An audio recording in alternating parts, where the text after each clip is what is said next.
The strange thing about this is that when I remember back to Mark's videos, who also had the broken gearbox, it also had a similar fault. It has got a misfire, which we diagnosed down to an ion control module. So what are the chances that mine with a broken gearbox and Mark's with a broken gearbox also have the same misfire fault? Multiple misfire detection. Cylinder 12 misfire, cylinder 10 misfire, 16 misfire, 10 misfire, 11 misfire. How many misfires? There's loads of reasons why it could be misfiring, like loads.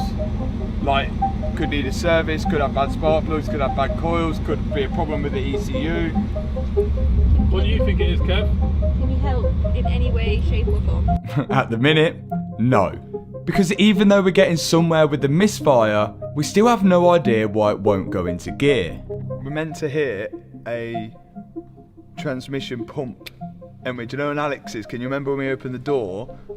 It went beep. Airbags. Be okay, but I ain't heard that. Now the way this car changes gears is with solenoids. They open and close to direct the transmission fluid, which then pushes the shifter fork into the correct gear. But to do this, the gearbox needs oil pressure, and that pressure is made electronically with a pump.